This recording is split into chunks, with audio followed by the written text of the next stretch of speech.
استعمال نہیں کرنا. کوئی عذر ہو تو پھر تو جائز ہے, لیکن بغیر عذر کے اگر آپ دایاں ہاتھ استعمال کریں گے یہ بھی گناہ ہے, مکروہ ہے, اور اس سے بھی منع کیا گیا ہے.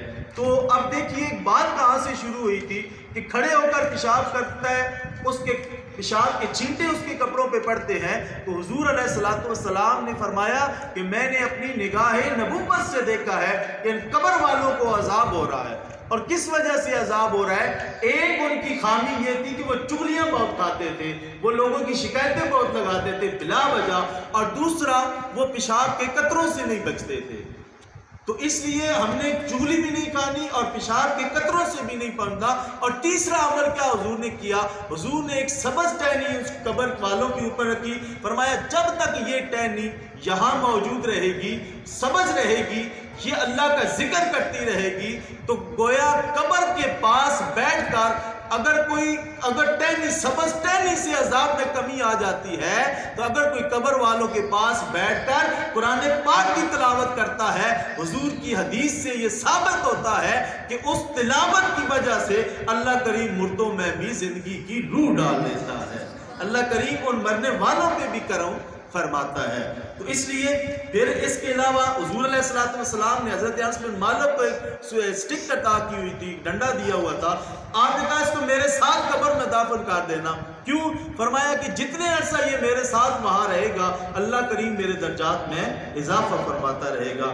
اسی طرح حضرت بریدہ اسلمی جب اس دنیا سے تشریف لے گئے تو آپ نے وصیت کی تھی کہ میں جب اس دنیا سے چلا جاؤں میری قبر کے اوپر تو ٹہنیاں رکھ دینا, تر ٹہنیاں, سنیاں نہیں ہونیاں, تر ٹہنیاں رکھ دینا میری قبر کے اوپر. کیوں؟ فرمایا کہ وہ اللہ کا ذکر کرتی رہتی ہیں, اور جب تک وہ ٹہنیاں اللہ کا ذکر کرتی رہیں گی اللہ مجھے اپنے کرم سے مالا مال فرماتا رہے گا. تو یہ حضور اس سے ثابت ہی ہوتا ہے اگر ہم قبر کے اوپر پھول ڈال دیتے ہیں یا کوئی تر ٹہنی ڈال دیتے ہیں تو یہ غیر شرعی فعل نہیں ہے, بلکہ شریعت اس کی اجازت دیتی ہے, اور اس سے مرنے والے کو بھی فائدہ پہنچتا ہے. پھر اس کے بعد حضور علیہ الصلوۃ والسلام کا ایک اور عمل بڑا خوبصورت ہے کہ آپ جب قضاء حاجت سے پخانہ سے فارغ ہو کے آتے تو آپ مٹی کے ساتھ اپنے ہاتھوں کو خوب رگڑ کے صاف کرتے تھے. اب اس کی وجہ کیا ہے؟ اب ہر شخص جو ہے اس مٹی کے اندر اللہ کریم نے یہ قوت رکھی ہے کہ یہ ہر قسم کے جراثیم کو ختم کر دیتی ہے, یہ ہر چیز کو اپنے اندر جذب کر لیتی ہے. اب ہر شخص وہ مہنگے سینیٹائزر نہیں استعمال کر سکتا, ہینڈ سینیٹائزر, یا مہنگے صابن استعمال نہیں کر سکتا.